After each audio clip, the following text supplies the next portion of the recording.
Hello student, welcome in NRP NEET classes. And today we are going to discuss another topic of unit solution, which is solubility of solid in liquid. पिछली video में हमने concentration terms like normality, molarity, molality, mole fraction, parts per million, normality and molarity of mixing और उनके ऊपर base सभी numerical हमने कर लिए थे। आज हम अगले टॉपिक की ओर चलते हैं, जो है solubility of solid in liquid. Liquid में हम सॉलिड को डिजोल्व कर रहे हैं।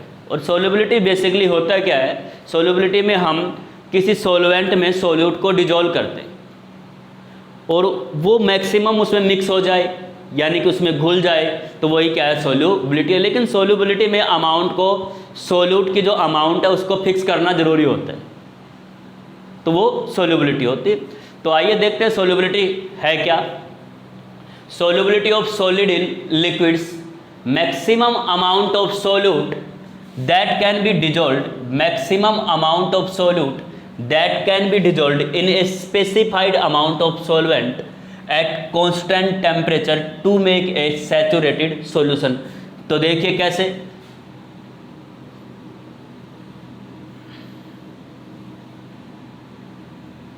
मान लीजिए यहाँ हम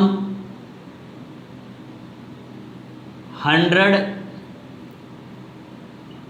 ग्राम सॉल्वेंट लेते हैं, 100 ग्राम सॉल्वेंट लेते हैं और हम इसमें मिक्स करते हैं सॉल्यूट,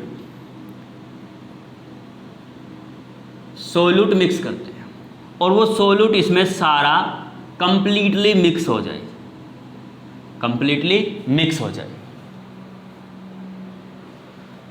100 ग्राम सॉल्वेंट में मैंने सॉल्यूट डिजोल्व किया, अगर वो कंप्लीटली मिक्स हो गया और मैक्सिमम अमाउंट और सॉल्यूशन रहे होमोजीनियस। होमोजीनियस मीन्स ऐसा नहीं है कि यहाँ पे कुछ पार्टिकल सॉल्यूट के सेटल डाउन हो जाएंगे, हमें सॉल्यूशन होमोजीनियस चाहिए, मीन्स सैचुरेटेड चाहिए, यानी कि जब मैं सॉल्यूट को सॉल्वेंट में डिजोल्व करूंगा तो उसकी मैक्सिमम अमाउंट मैं सॉल्यूट की उसमें डिजोल्व कर दूं और यहाँ पे कुछ भी अमाउंट सॉल्यूट की कोलेक्ट नहीं हो, इकट्ठी नहीं हो, ये सारा जो सॉल्यूशन बनेगा वो होमोजीनियस रहे। तो कहने का मतलब यही हुआ कि आप मैक्सिमम अमाउंट सॉल्यूट की इसमें डिजोल्व कर दो, डिजोल्व कर दो और एक स्पेसिफाइड अमाउंट हमने फिक्स कर लिया, 100 ग्राम सॉल्वेंट है तो स्पेसिफाइड अमाउंट है सॉल्वेंट की एट कांस्टेंट टेम्परेचर। टेम्परेचर हम फिक्स रखेंगे, ऐसा नहीं कि हम टेम्परेचर को घटाएंगे या बढ़ाएंगे, मतलब मैक्सिमम अमाउंट सॉल्यूट की डिजोल्व कर दे और सॉल्यूशन सैचुरेटेड बना रही है। सैचुरेटेड का मतलब उसमें मैक्सिमम डिजोल्व हो जाए, उसके बाद और अमाउंट सॉल्यूट की ऐड ना हो और ना यहाँ पे सेटल डाउन हो, तो ये सैचुरेटेड सॉल्यूशन बन जाएगा। या फिर मैं ऐसे भी कह सकता हूं, the amount of solute that can be dissolved in 100 gram of solvent. 100 gram solvent में कितना मैक्सिमम सॉल्यूट अगर मैं डिजोल्व कर पाऊंगा, वही क्या है, सॉल्युबिलिटी। मैक्सिमम सॉल्यूट डिजोल्व हो जाए वो उसकी सॉल्युबिलिटी।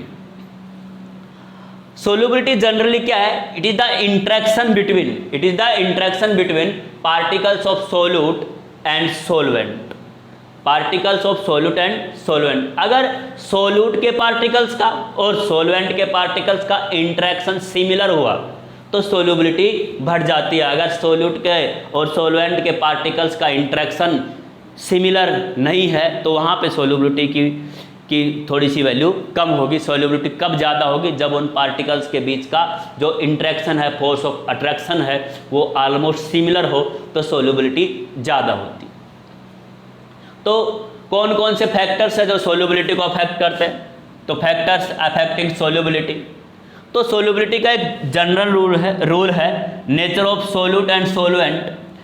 तो जो जनरल रूल है वो क्या है, लाइक डिजोल्व इन लाइक। तो इसका एक जनरल रूल है लाइक डिजोल्व इन लाइक, जैसा है वैसे में घुल जाएगा। अगर जितना फोर्स ऑफ अट्रैक्शन एक सॉल्यूट में है उतना ही फोर्स ऑफ अट्रैक्शन सॉल्वेंट में है या सिमिलर है तो सॉल्युबिलिटी ज़्यादा हो जाएगी। इसका मतलब क्या होगा, तो यह समझना, ये क्या कहना चाहता है, पोलर सॉल्वेंट या पोलर सॉल्वेंट हो और पोलर ही सोल्यूट हो, अगर दोनों सोल्यूट भी और सॉल्वेंट भी दोनों पोलर हुए सोल्युबिलिटी ज़्यादा, अगर दोनों सोल्यूट और सॉल्वेंट नॉन पोलर हुए तो सोल्युबिलिटी कम ज़्यादा होगी। सेम टाइप, अगर सोल्यूट और सॉल्वेंट दोनों पोलर सोल्युबिलिटी ज़्यादा, सोल्यूट और सॉल्वेंट दोनों नॉन पोलर तो भी सोल्युबिलिटी ज़्यादा, यानी कि दोनों सेम टाइप के होने चाहिए। तो पहला क्या कह रहा है, मीन्स पोलर सोल्यूट आर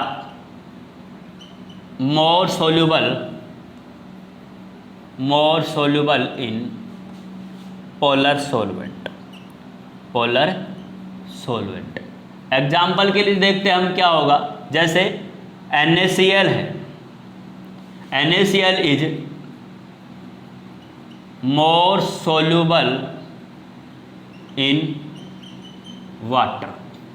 इसका रीज़न ये है कि NaCl को जब देखते हैं तो NaCl Na positive plus Cl negative ions में डिसोसिएट होगा एक्वा सॉल्यूशन, और वाटर क्या रहेगा H प्लस और OH। तो ये भी एक पॉजिटिव और नेगेटिव आयन में डिसोसिएट होगा, ये भी एक पॉजिटिव और नेगेटिव आयन में, ये पॉजिटिव पोल नेगेटिव पोल, ये भी positive pole negative pole, means ये भी पोलर ये भी पोलर। तो पोलर में डिजोल्व होगा, लाइक डिजोल्व इन लाइक। अगर पोलर सोल्यूट है तो पोलर सोलवेंट में उसकी सोल्युबिलिटी ज़्यादा मिलेगी। तो NaCl is more soluble in polar solvent like water.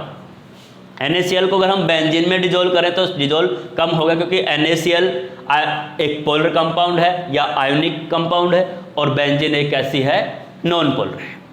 दूसरा ये भी हो सकता है नॉन पोलर सोल्यूट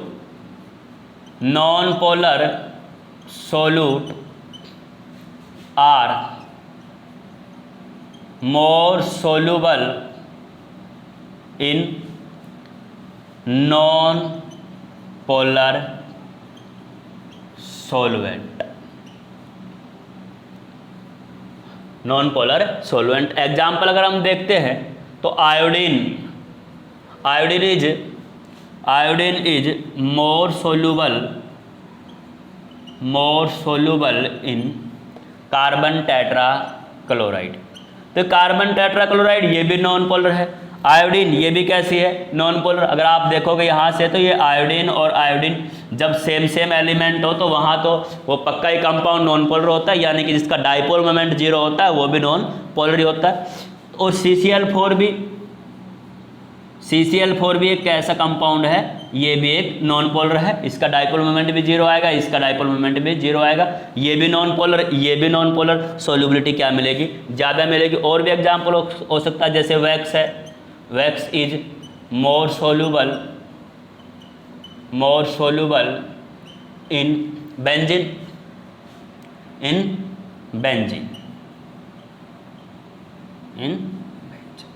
तो हम देखते हैं कि जो चीज़ पोलर होगी, सोल्यूट अगर पोलर हुआ तो पोलर सोल्वेंट में ही सोल्यूबल ज़्यादा होगा, नॉन पोलर हुआ तो नॉन पोलर में ज़्यादा सोल्यूबल होगा। ये तो इसका एक जनरल रूल है कि अगर like dissolve in like, polar में सोल्यूबल, नॉन पोलर में सोल्यूबल।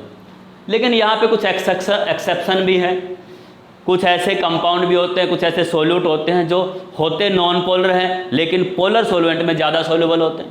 तो वो कुछ रीज़न है उनका, मैं बताऊँगा कैसे क्या होता है उनमें। तो देखिए आगे,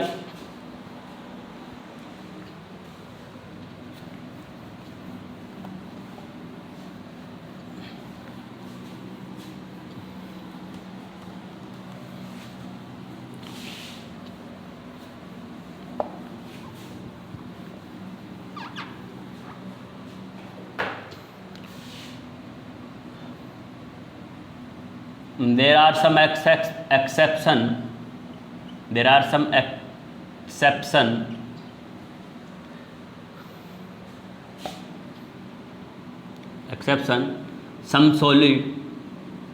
some solute जो क्या है non polar are highly soluble in polar solvent. Polar होना तो क्या चाहिए था भाई, ये तो पोलर सॉल्वेंट है और ये चीज़ कैसी है, नॉन पोलर, तो सॉल्युबिलिटी क्या होनी चाहिए थी, कम होनी चाहिए थी, लेकिन यहाँ ज़्यादा होता है। जैसे लाइक ग्लूकोज है, सुक्रोज है, फ्रक्टोज है, are non polar but highly soluble in polar solvent. इनका रीजन ये है, इनमें हाइड्रोजन बॉन्डिंग होती है वाटर के साथ, non polar, fructose are non polar which are highly soluble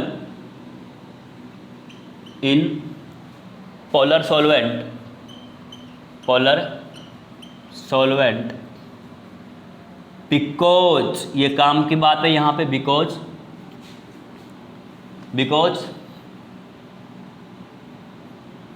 there is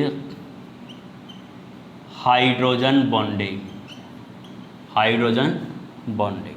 तो एक रीज़न ये भी है कि कई बार पोलर है नॉन पोलर है डिफरेंट है, फिर भी सोल्युबिलिटी ज़्यादा हो जाती है, तो उसका रीज़न हो जाता है हाइड्रोजन बॉन्डिंग।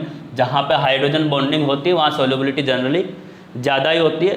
हम देखते हैं तो फ्लोरीन हुआ, ऑक्सीजन हुआ और नाइट्रोजन, अगर इनके साथ हाइड्रोजन आ जाए, ऑक्सीजन के साथ H अटैच हो या नाइट्रोजन के साथ अटैच हो, तो यहाँ पे हाइड्रोजन बॉन्डिंग होती है। और ग्लूकोज में और सुक्रोज में इनमें ऑक्सीजन तो होती है, तो यहाँ पे क्या होती है, हाइड्रोजन बॉन्डिंग की वजह से इनकी सोल्युबिलिटी ज़्यादा होती है। हम देखते हैं अगर मेरे पास सोल्यूट को मैंने सॉल्वेंट में मिक्स किया, तो यहाँ से जो सॉल्यूशन से बन के जो चीज़ आएगी सॉल्यूशन, तो ये जो सोल्यूट और सॉल्वेंट के पार्टिकल जब आपस में कंबाइन होते हैं, इंटरेक्ट करते हैं, तो उस प्रोसेस को बोलते हैं dissolution. When solute particles interact with particles of solvent, then that process is called dissolution। और जब सॉल्यूशन में सोल्यूट के पार्टिकल की अमाउंट ज़्यादा हो जाए, तो वहाँ पे सोल्यूट के पार्टिकल्स की अमाउंट ज़्यादा हो जाए, जैसे देखो यहाँ पे हमने यहाँ पे सॉल्वेंट लिया, ऊपर से हम ऐड कर रहे हैं सोल्यूट, ये क्या है सोल्वेंट है और ये क्या है सोल्यूट। जैसे जैसे ऐड करोगे पार्टिकल यहाँ पास आएंगे। अब सोल्यूट के पार्टिकल के साथ सोल्वेंट के पार्टिकल इंटरेक्ट कर रहे हैं, तो ये जो मिक्स हो रहे हैं इस प्रोसेस का नाम है डिसोल्यूशन। लेकिन जैसे जैसे अमाउंट बढ़ती जाएगी तो सोल्यूट के पार्टिकल के पास सोल्यूट के पार्टिकल ज़्यादा होते जाएंगे, ज़्यादा पार्टिकल होते जाएंगे, तो ये धीरे धीरे सेपरेट होना स्टार्ट हो जाएंगे। जितना डिजोल्व होगा उतना ये कंबाइन होंगे, फिर उतना ही डिजोल्व होगा इतना ही कंबाइन होंगे। तो कहने का मतलब ये हुआ कि जब सॉल्यूशन से वापस सेपरेट हो जाए सोल्यूट और सोल्वेंट, तो उस प्रोसेस का नाम होता है क्रिस्टलाइजेशन। क्रिस्टलाइजेशन। और ये क्रिस्टलाइजेशन जनरली कब होता है, जब आप इसको सॉल्यूशन को कूल कर दो या सेंट्रीफ्यूगेशन करवा दो। यहाँ पे क्या है कि इक्विलिब्रियम डेवलप हो जाएगा, जितना हम यहाँ डिजोल्व करेंगे उतना ही कंबाइन होकर वापस सोल्यूट और सोल्वेंट में कन्वर्ट होता रहेगा और डिजोल्व भी होता रहेगा, एक इक्विलिब्रियम सेटअप हो जाएगा। तो इस चीज़ को बोलते हैं, इस तो या सोल्यूट से जब सोल्वेंट मिक्स होकर सॉल्यूशन बनाता है तो उसको डिसोल्यूशन कहते हैं, और सॉल्यूशन के कंपोनेंट जब अलग हो जाए तो उसको बोलते हैं क्रिस्टलाइजेशन। तो ये एक रीजन है, इसका एक्सेप्शन है कि हाइड्रोजन बॉन्डिंग से कुछ, जैसे सुक्रोज है, ग्लूकोज है, सुक्रोज है, फ्रुक्टोज है, ये हाईली सोल्यूबल है वाटर में, जबकि वाटर कैसा है पोलर सॉल्वेंट। वाटर में वो पोलर सॉल्वेंट है। इनका एक ही रीजन है, यहाँ पे उनमें क्या होती है हाइड्रोजन बॉन्डिंग होती है। तो ये सोल्युबिलिटी का फैक्टर्स हुए। तो ये पहला फैक्टर तो क्या था, नेचर ऑफ सोल्यूट एंड सोल्वेंट। दूसरा जो हम फैक्टर यहाँ पढ़ेंगे वो पढ़ेंगे टेम्परेचर। दूसरा फैक्टर पढ़ेंगे temperature.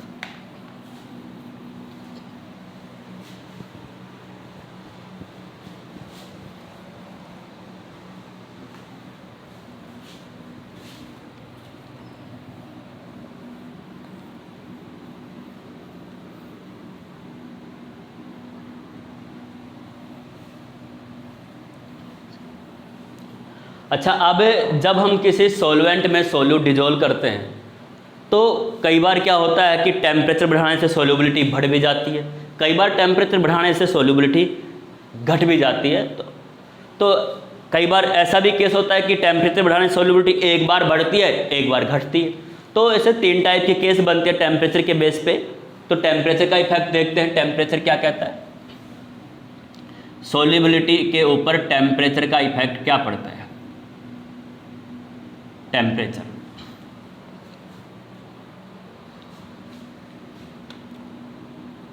On basis of heat of solution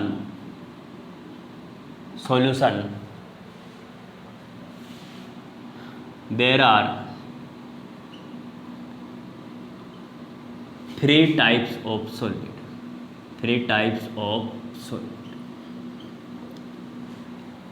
तो हीट ऑफ सॉल्यूशन के बेस पे 3 टाइप्स के सॉलिड बनते हैं। पहला सॉलिड मैं डिस्कस करता हूँ, एंडोथर्मिक डिसोल्यूशन। एंडोथर्मिक डिसोल्यूशन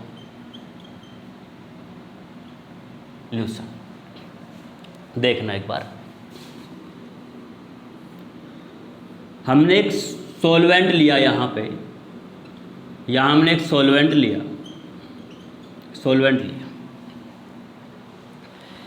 इस सॉल्वेंट में जब मैं ऊपर से सोल्यूट ऐड करता हूं तो ये सॉल्यूशन बनेगा। जब ये सॉल्यूशन बनेगा तो ये यहां से हीट को एब्जॉर्ब करेगा। जब ये इसमें डिजोल्व करेंगे तो हीट को एब्जॉर्ब करेगा। यानी कुछ ऐसे सॉलिड होते हैं जिनका डिसोल्यूशन कैसा होता है, एंडोथर्मिक, जो हीट लेके डिजोल्व ज़्यादा होते हैं। जैसे देखना क्या इसका मतलब क्या हुआ,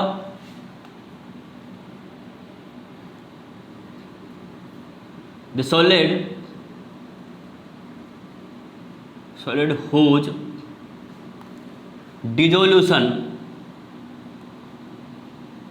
dissolution process is endothermic.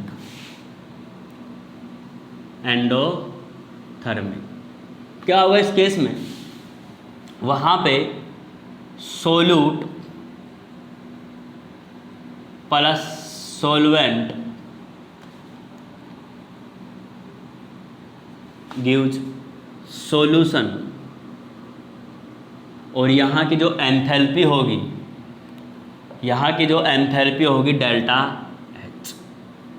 Delta H of solution, वो होगी पॉजिटिव।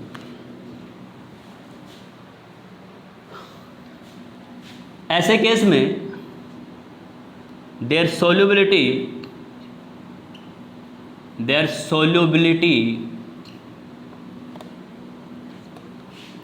increases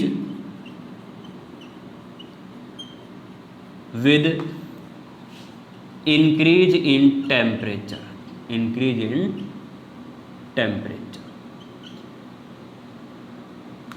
एग्जाम्पल के लिए जब मैं जैसे देखता हूँ तो जैसे सोडियम क्लोराइड है, पोटासियम क्लोराइड है, पोटासियम नाइट्रेट है, NaNO3 है, एक्सेट्रा। ये क्या कह रहा है ये समझना यहाँ से बात। अब मान लीजिए हमने यहाँ पे NaCl लिया और उसको हम वाटर में डिजोल्व कर रहे हैं, तो जाहिर सी बात है वो डिजोल्व होगा।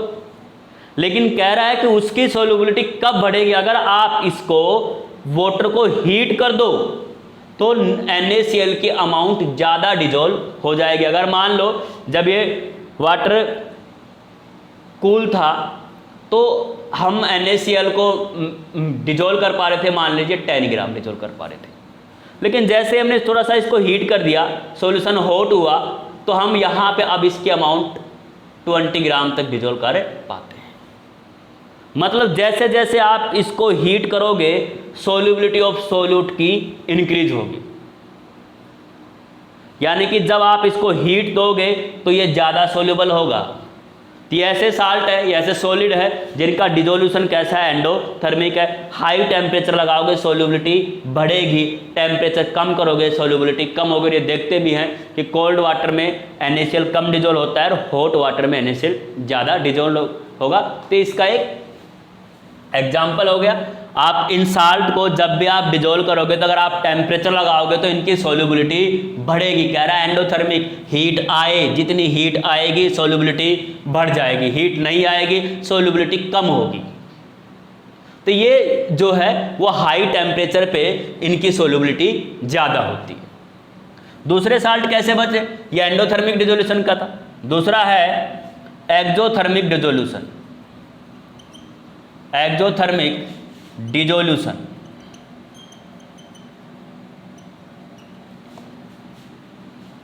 The solid whose dissolution process is exothermic exothermic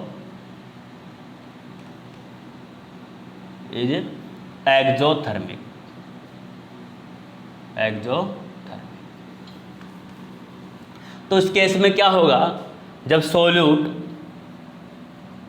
plus solvent बनाएंगे सॉल्यूशन तो हमें जो डेल्टा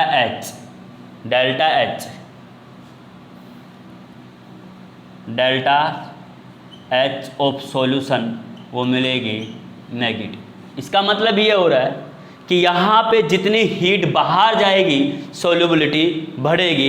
यानी कि आप ये तो तब हो रहा है रिएक्शन जब वहाँ से हीट निकलती है तो उसकी सॉल्युबिलिटी हो रही है। अगर आप हीट लगाओगे, टेम्परेचर लगाओगे तो सॉल्युबिलिटी वहाँ पे बढ़ेगी नहीं बल्कि घटेगी। तो देयर solubility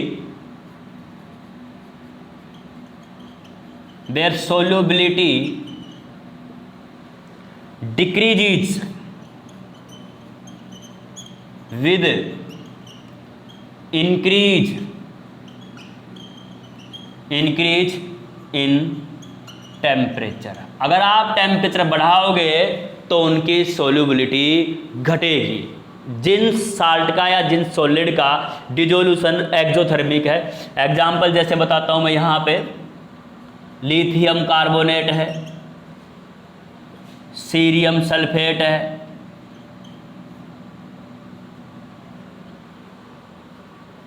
Na2CO3 है, कैल्शियम ऑक्साइड है, ये तो आप जानते हो लाइमस्टोन है। तो ओवरऑल बात क्या हुई, एक बार फिर देख लो, यहाँ से समझ में आ जाएगी ये बात।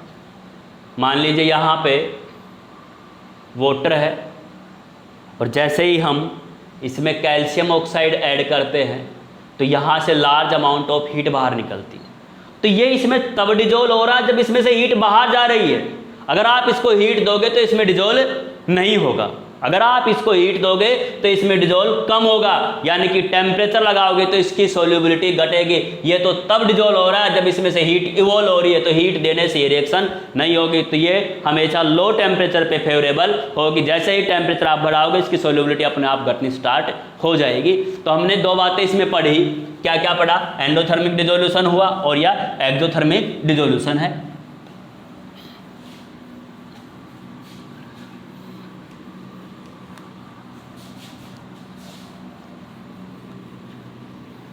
अगर एंडोथर्मिक डिजोल्यूशन है, टेम्परेचर इंक्रीज करो, सॉल्युबिलिटी इंक्रीज होगी। अगर एक्जोथर्मिक है, एक्जोथर्मिक डिजोल्यूशन है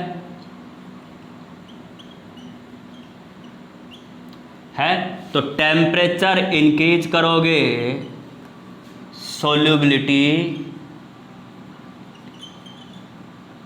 डिक्रीज होगी। तो दो बात हुई, जो रिएक्शन एंडोथर्मिक होगी वो हाई टेम्परेचर पे होती है, जो रिएक्शन एक्जोथर्मिक होती है वो लो टेम्परेचर पे फेवरेबल होती है। लेकिन यहाँ कुछ ऐसे सॉलिड्स भी हैं जिनकी सोल्यूबिलिटी एक बार इंक्रीज होती है और एक बार डिक्रीज होती है और टेम्परेचर बढ़ाने के साथ साथ। तो कुछ ऐसे भी सॉलिड्स हैं जिनकी एक बार टेम्परेचर लगाया सोल्यूबिलिटी इंक्रीज होगी, फिर दूसरी बार डिक्रीज हो जाती है। तो उन सॉलिड्स को भी एक कैटेगरी में हम रख देते हैं। तो कौन से सॉलिड है देखना।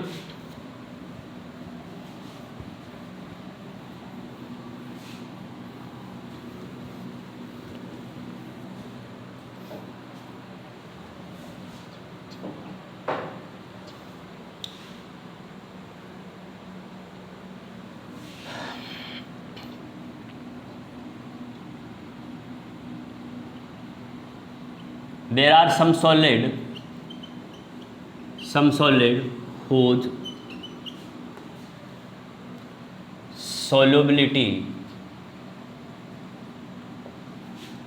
increase or decrease with increase in temperature।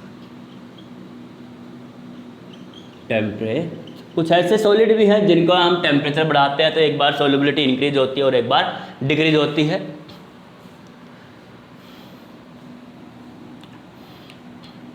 इनमें होता क्या है देखना। There are some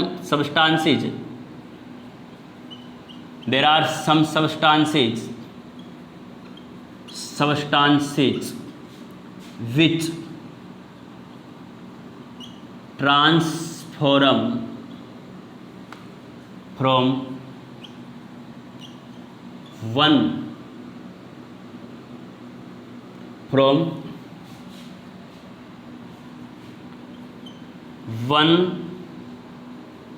hydrated form to another hydrated form। अभी मैं इसको एग्जाम्पल से आपको बताऊंगा कैसे इसमें ट्रांसफ़र होते हैं। जैसे एग्जाम्पल हम देखते हैं तो एक कैल्शियम क्लोराइड .6H2O जब इसको हीट किया जाता है तो ये कन्वर्ट हो जाता है CaCl2.4H2O। तो ये एक हाइड्रेट फॉर्म है और ये इसकी दूसरी हाइड्रेटेड फॉर्म है। ऐसा भी हो सकता है कि कोई hydrated form transform in anhydrous form.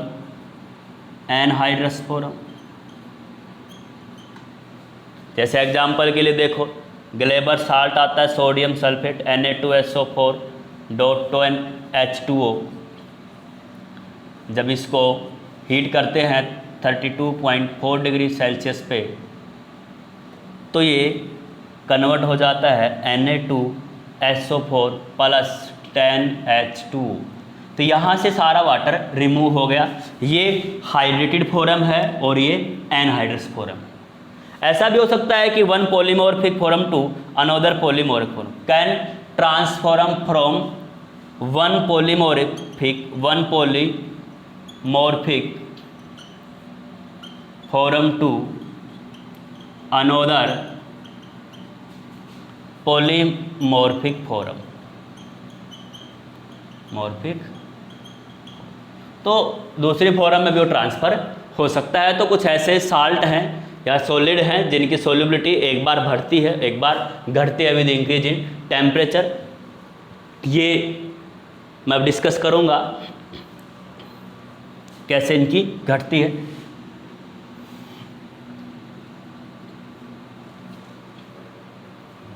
तो हो सकता है कि कोई हाइड्रेटेड फॉर्म है वो हाइड्रेटेड दूसरी फॉर्म में चला जाए, कोई हाइड्रेटेड है वो एनहाइड्रस बन जाए, कोई और भी पॉलीमॉर्फिक फॉर्म होती है फेरस सल्फेट है FeSO4 में चला जाए। तो पॉलीमॉर्फिक फॉर्म दूसरी पॉलीमॉर्फिक फॉर्म में भी चेंज हो सकती है।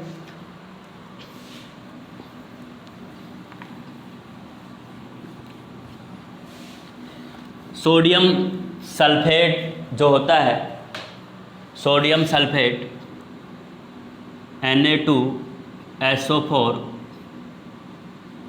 10H2O कह रहे जब इसको ये पहला स्टेप इसका एंडोथर्मिक होता है, एंडोथर्मिक, और दूसरा स्टेप होता है इसका, ये बैकवर्ड स्टेप होता है एक्सोथर्मिक। कोई भी रिएक्शन हो जिसका अगर फॉरवर्ड स्टेप एंडोथर्मिक है तो बैकवर्ड एक्सोथर्मिक मिलेगा, अगर फॉरवर्ड एक्सोथर्मिक है तो बैकवर्ड एंडोथर्मिक मिलेगा। Na2SO4 10H2O अलग हो जाएगा।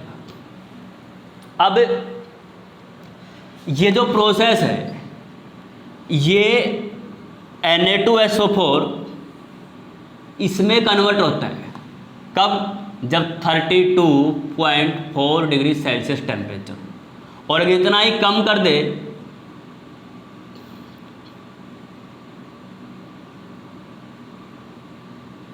ठीक, ये अबोव 32 डिग्री और ये बिलो, अगर ये यहाँ से यहाँ कन्वर्ट होगा Na2SO4 10H2O को आप 32 डिग्री सेल्सियस तक हीट करो, रिएक्शन एंडोथर्मिक है, सोल्युबिलिटी बढ़ती जाएगी। जब तक आप टेम्परेचर 32 डिग्री तक रखोगे तब तक तो इसकी सोल्युबिलिटी इंक्रीज होगी। उसके बाद ये इससे कम टेम्परेचर के ऊपर, इससे ज़्यादा टेम्परेचर होने के बाद ये चीज़ क्या हो जाती है, ये एनहाइड्रस बन जाता है। तो पहला स्टेप एंडोथर्मिक है, दूसरा एक्सोथर्मिक है। एंडोथर्मिक में टेम्परेचर लगाओगे सोल्युबिलिटी बढ़ेगी और एक्सोथर्मिक में सोल्युबिलिटी घटेगी। तो क्या होता है ग्राफ से देखते हैं एक बार। यहाँ पे हम टेम्परेचर ले लेते हैं और यहाँ लेते हैं सोल्यूबिलिटी, यहाँ लेते हैं सोल्यूबिलिटी। तो जब देखते हैं इसका ग्राफ Na2SO4 का, तो एक बार तो ऐसे इंक्रीज होता है और फिर आ जाता है ये कम पे। तो ये टेम्परेचर जो आया, ये टेम्परेचर है 32.4 डिग्री सेल्सियस, और ये पहला ये चीज़ है Na2SO4 10H2O। इसके बाद ये कन्वर्ट हो जाता है Na2SO4 में, ये एक्सोथर्मिक है और ये क्या है एंडोथर्मिक। तो ये कह रहा है कि जब तक आप Na2SO4 को 32.4 डिग्री सेल्सियस तक टेम्परेचर दोगे इसकी सोल्युबिलिटी बढ़ती जाएगी। अगर उससे ज़्यादा कर दिया तो फिर इसकी सोल्युबिलिटी घटना स्टार्ट हो जाती है, और जिस टेम्परेचर पे ये चेंज आ रहा है उस टेम्परेचर का नाम है ट्रांजिशन टेम्परेचर। द टेम्परेचर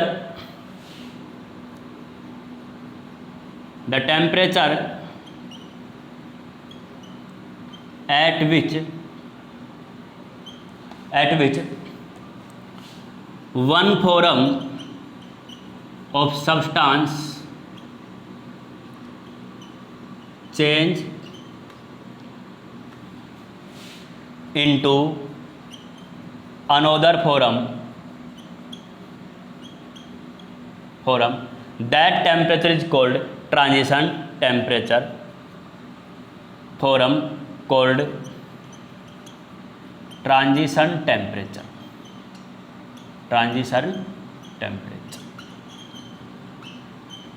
तो उसको हम ट्रांजिशन टेम्परेचर बोलेंगे जिस टेम्परेचर पे एक सब्सटेंस की फॉर्म दूसरी फॉर्म में चेंज हो गई, तो इसको बोलेंगे ट्रांजिशन टेम्परेचर। तो इसमें यही हुआ कि एक बार टेम्परेचर बढ़ाओगे सोल्युबिलिटी बढ़ेगी, फिर अगर टेम्परेचर बढ़ाओगे तो सोल्युबिलिटी घटेगी। तो ये तीसरा टाइप का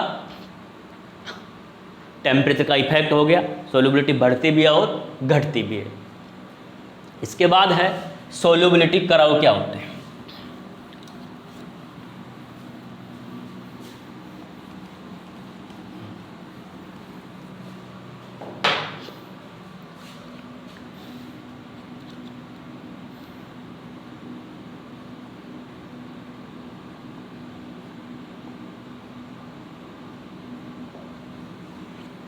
सोल्युबिलिटी कर्व एक्चुअल में क्या होता है देखना एक बार, यहाँ से ग्राफ ही बनाते हैं पूरा।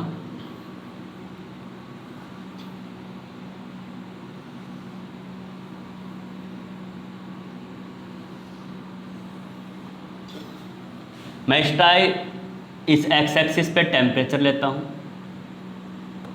और यहाँ मैं लेता हूँ सोल्युबिलिटी। यहाँ सोल्युबिलिटी पर 100 ग्राम में सोल्यूट डिजोल्व है, यहाँ सोल्यूबिलिटी है, मैं ऐसे लिख देता हूँ इसको, solubility solute in 100 gram of solvent, 100 gram of solvent, solubility solute in 100 gram of solvent। यहाँ टेम्परेचर 0 है, यहाँ टेम्परेचर 10, फिर यहाँ 20, यहाँ 30 और यहाँ 40 हो जाएगा, 50 मान लेते हैं, 60, 70, यहाँ ऐसे solubility 10 gram, 20 gram, 30 gram, 40 gram, 50 gram, 60 gram, 70, 80 and so on।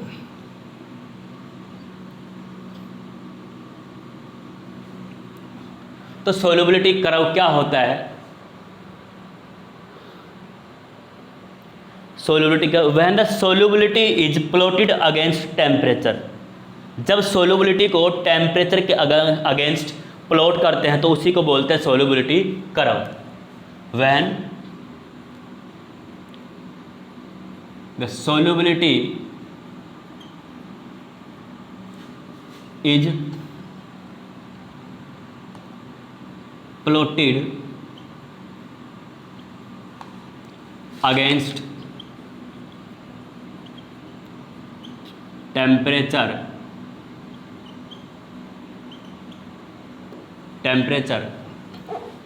इसको बोलते हैं सोल्यूबिलिटी कर्व। कुछ सोल्यूबिलिटी कर्व ऐसे होते हैं, generally solubility curve are continuous,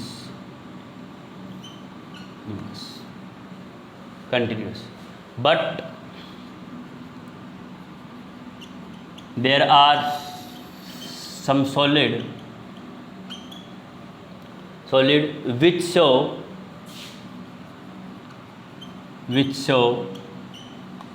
discontinuous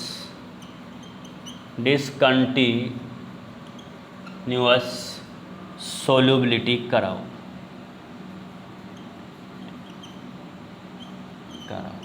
अभी हमने देखा था Na2SO4 में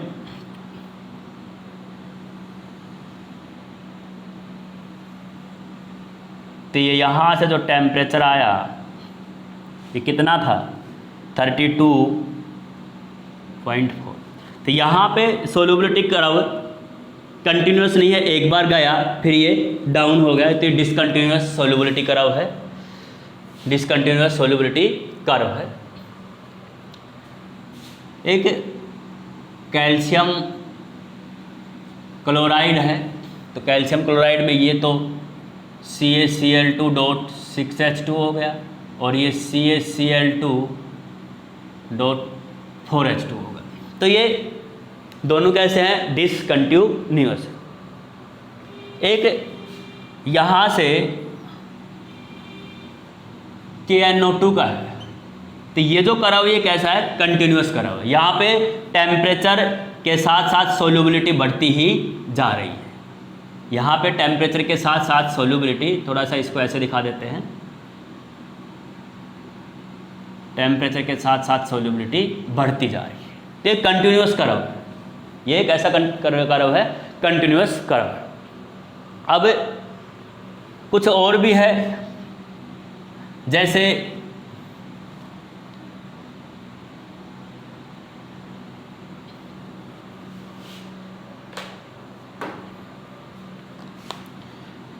ये डिसकंटिन्यूअस, ये भी डिसकंटिन्यूअस, ये कंटिन्यूअस। एक ऐसे से बढ़ता हुआ KCl का कर्व होता है, KCl का कर्व, ये कैसा है? KCl का कर्व। एक लेड नाइट्रेट का है, यहाँ से ऐसे, तो ये कर्व है लेड नाइट्रेट। ये जो कर्व्स बन रहे हैं ये डिसकंटिन्यूअस है, ऐसे एक बार ऊपर गया फिर घट गया, यहाँ टेम्परेचर के साथ एक बार सोल्युबिलिटी बढ़ी फिर घट गई, यहाँ सोल्युबिलिटी टेम्परेचर बढ़ाते गए सोल्युबिलिटी बढ़ती ही जाएगी, यहाँ जाएंगे तो भी सोल्युबिलिटी बढ़ती जा रही, यहाँ एक बार बढ़ी फिर थोड़ी सी डाउन हुई फिर बढ़ी। तो ये कंटिन्यूस और डिसकंटिन्यूस कराउज हो गई। तो ये सोल्युबिलिटी थी सॉलिड की इन लिक्विड्स पे। इसके बाद है सोल्युबिलिटी पार्टिकल की साइज पे भी डिपेंड करती है, पार्टिकल की साइज पे डिपेंड करती है। Solubility depend upon particle size.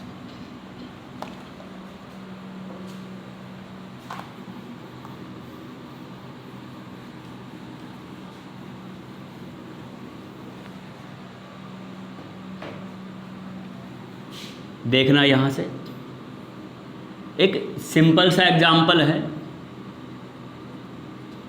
अगर हम वाटर में मिश्री जो आती है, ऐसी वाली मिश्री जो रॉक की फॉर्म में आती है, जो धागे वाली मिश्री होती है, अगर इसको पानी में डिजोल्व करें तो क्या घुल जाएगी? घुलेगी, लेकिन टाइम लेगी। लेकिन इसी को अगर मैं बारीक पार्टिकल्स में तोड़ दूँ, डिस्ट्रीब्यूट कर दूँ, ऐसे छोटे छोटे स्मॉल पीसीज में कर दूँ, और अब मैं इसको डिजोल्व करूँ तो डिजोल्यूशन क्या होगा? ज़्यादा। यानी कि जब पार्टिकल की साइज घटेगी तो सोल्युबिलिटी क्या होगी? ज़्यादा होगी। तो as the size of particle decreases solubility increases. एक चीज़ और देखते हैं हम, कई बार अगर कोई हमने सोल्यूट यहाँ डिजोल्व किया, यहाँ सोल्यूट डिजोल्व किया तो घुल नहीं रहा, तो हम उसको स्टीर कर देते हैं, ऐसे स्टीर करते हैं। चाहे ग्लास रोड ले लो, चाहे कुछ चम्मच ले लो, हम उससे उसको स्टीर करते हैं। तो उस प्रोसेस में जब हम जनरली देखते हैं, नोटिस करते हैं कि जब हम किसी ग्लास रोड से या उस स्पून से उसको हम स्टीर करते हैं तो वो उसमें ईजिली डिजोल्व हो जाती है, सोल्युबिलिटी बढ़ जाती है। तो उस प्रोसेस को बोलते हैं स्टीरिंग और agitation.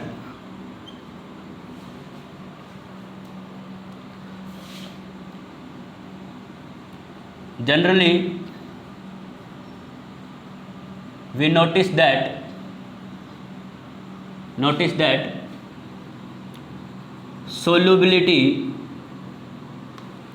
increases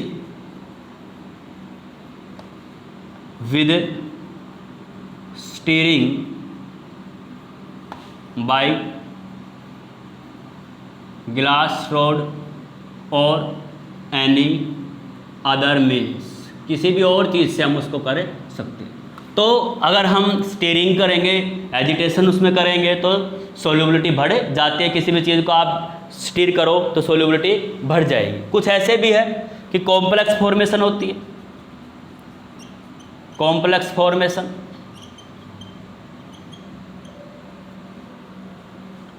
some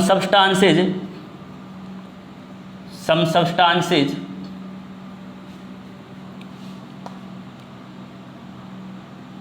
dissolve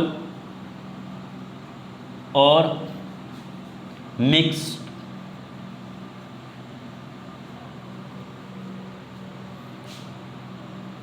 on complex formation। जैसे आयोडीन को, अगर मैं आयोडीन को KI में डिजोल्व कर दूं तो यहाँ से एक कंपोनेंट बनता है KI3। तो यानी कि KI आयोडीन के अंदर मिक्स हो गई, सोल्यूबल हो गई, डिजोल्व हो गई। और भी होता है, अगर हम AgCl को देखें, AgCl में अमोनियम हाइड्रोक्साइड मिला दो आप तो AgCl से कंपाउंड बनता है, कॉम्प्लेक्स बनेगा AgNH3 2Cl, दो अमोनिया तो 2 से मल्टीप्लाई कर देंगे इसको, एक H, 2 वाटर निकल जाएंगे, प्लस बन जाएंगे 2H2। तो जो कॉम्प्लेक्स बना ये अमोनिया में AgCl के साथ, Ag के साथ अमोनिया मिक्स होगी, तो कॉम्प्लेक्स फॉर्मेशन के साथ भी सोल्युबिलिटी बढ़ती है। प्रेशर का देखें तो प्रेशर का सोल्युबिलिटी पे कोई इफेक्ट नहीं होता, प्रेशर का सोल्युबिलिटी पे कोई इफेक्ट नहीं होता। किस केस में? सॉलिड के केस में।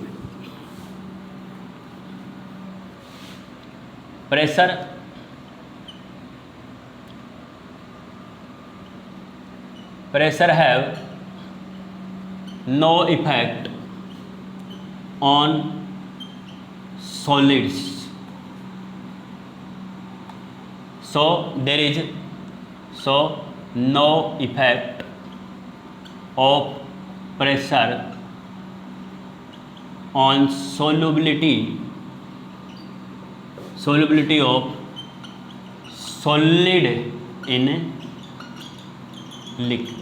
तो इस पर कोई इफेक्ट नहीं पड़ता, क्योंकि सॉलिड के ऊपर आप प्रेशर का इफेक्ट लगा ही नहीं सकते। से सॉलिड है तो सॉलिड पे कोई प्रेशर का इफेक्ट नहीं लगता, एप्रिसिएबल इफेक्ट नहीं होता। एक और होता है सॉलिड सॉल्यूशंस, बार वो भी देख लो। सॉलिड सॉल्यूशंस क्या होते हैं? सॉलिड सॉल्यूशन, सॉलिड सॉल्यूशन क्या होता है? सॉलिड में सॉलिड मिक्स करो तो उसको बोलते हैं सॉलिड सॉल्यूशन। जैसे अपने अलॉयज है, जितनी भी अलॉयज हैं, अलॉयज में हम एक मेटल में दूसरी मेटल मिक्स करते हैं तो वो होमोजीनियस सॉल्यूशन बनता है, तो उसी को बोलते हैं solid solution. A homogeneous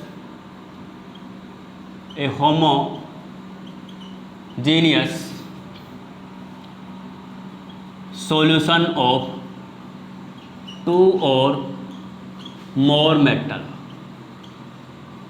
is known as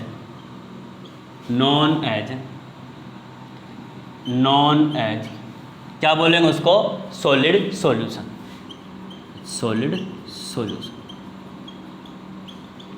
solid solution दो टाइप के होते हैं। सॉलिड सॉल्यूशन दो टाइप के होते हैं। सॉलिड सॉल्यूशन एक तो होता है सब्स्टिट्यूशनल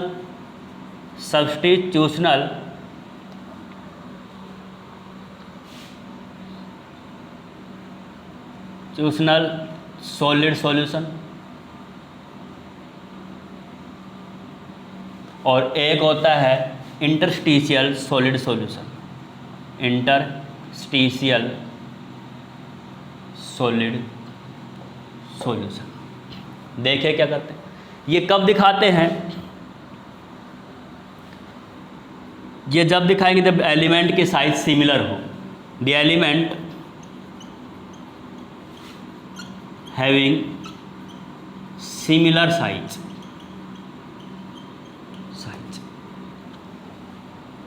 जैसे हम कॉपर प्लस जिंक करते हैं,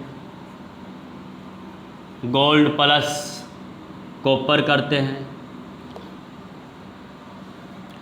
Ag प्लस कॉपर करते हैं। तो ये कॉपर भी एक मेटल है, जिंक भी एक मेटल है, ये भी सॉलिड है, ये भी सॉलिड है, तो अलॉयज है। यहाँ पे सब्स्टिट्यूशनल क्यों बोला गया? सब्स्टिट्यूशनल इसलिए बोला गया कि अगर हमारे पास सारे पार्टिकल, अगर मान लो ये कॉपर के पार्टिकल,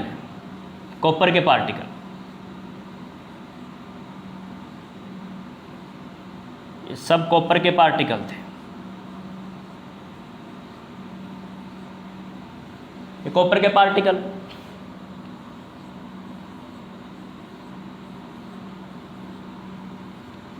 इनमें से क्या किया हमने? एक पार्टिकल को हटाया और इसकी जगह पे कॉपर की बजाय हमने यहाँ पार्टिकल रख दिया जिंक का, एक यहाँ रख दिया। तो हमने उस पार्टिकल को सब्स्टिट्यूट कर दिया, उसकी जगह दूसरा लगा दिया। तो ये जिंक के पार्टिकल समझ लो और ये कॉपर के, तो इसको सब्स्टिट्यूशनल सॉलिड सॉल्यूशन बोलते हैं। हमने वहाँ से एक पार्टिकल हटाया, उसमें दूसरा मिक्स कर दिया। इंटरस्टिशियल क्या होता है? इंटरस्टिशियल ऐसे होते हैं, ये जो जनरली शो किए जाते हैं, दीज आर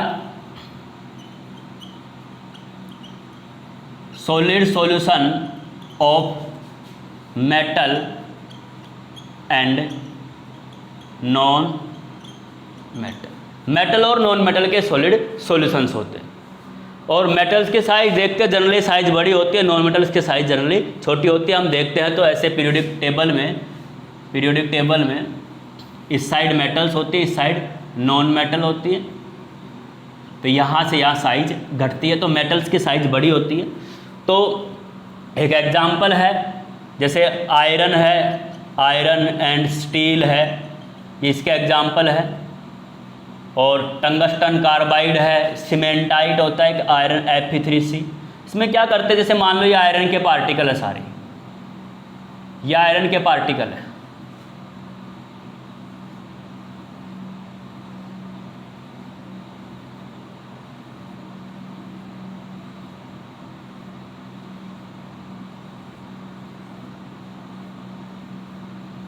जब इन सॉलिड्स की पैकिंग होती है तो यहाँ पे जो ये वैकेंट स्पेस रह गया, इस वैकेंट स्पेस को, इस वैकेंट स्पेस को, इस वैकेंट स्पेस को, जो ये वैकेंट स्पेस दिख रहा है ये वाला, ये वैकेंट स्पेस है, ये वैकेंट स्पेस है, इन वैकेंट स्पेस पे हम किसी दूसरे नॉन मेटल को डाल देते हैं। यहाँ पे ये आयरन के पार्टिकल हैं, और अगर मैं यहाँ पे इनको दिखा दूँ तो अगर मान लो मैं इसको कार्बन का मान लेता हूँ, ये कार्बन के पार्टिकल। तो ये जो सीमेंटाइट है, ये जो आयरन बार आता है, जो राठी टोर सरिया जो होता है, सरिये में जो कार्बन आता है, ये सीमेंटाइट कार्बन मिक्स करने के बाद बनता है। इससे क्या होता है कि मेटल की हार्डनेस बढ़ जाती है। तो ये जो खाली स्पेस है, इसी का नाम इंटरस्टिशियल साइट है, इसी का नाम वैकेंट स्पेस, इसी का नाम वैकेंट स्पेस भी बोलते हैं इसको। दूसरा इसका नाम खाली जगह वॉइड भी बोलते हैं। तीसरा इसको क्या बोलते हैं, इंटरस्टिशियल स्पेस भी बोलते हैं, इंटरस्टिशियल स्पेस भी बोलते हैं। इंटरस्टिशियल स्पेस में स्मॉल एटम ट्रैप हो जाते हैं, तो इनको बोलते हैं इंटरस्टिशियल सॉलिड सॉल्यूशन। आयरन और स्टील है, ये टंगस्टन कार्बाइड होता है, टंगस्टन के एलिमेंट्स के बीच में हम कार्बन को मिक्स कर देते हैं। Fe3C होता है, निकल हाइड्राइड्स होते हैं, निकल हाइड्राइड्स भी होते हैं, और बहुत ऐसे एलिमेंट होते हैं। तो सॉलिड सॉल्यूशन वो हो गए जिनमें सेम साइज के मिलेंगे, वो सब्स्टिट्यूशनल को उनको एक दूसरे को सब्स्टिट्यूट कर सकते हैं। यहाँ पे साइज में डिफरेंस मिलेगा, एक एलिमेंट की साइज बड़ी मिलेगी, एक की छोटी मिलेगी। तो ये आपका सॉलिड सॉल्यूशन और solubility of solid in liquids पे टॉपिक हो गया। अगला जो हम यूनिट टॉपिक पढ़ेंगे, solubility of gas in liquid, वो ज़्यादा इंपॉर्टेंट रहेगा। तो हम उसको नेक्स्ट जो वीडियो लेक्चर आएगा उसमें उसको डिस्कस करूँगा। आज के लिए यही तक है। Thank you.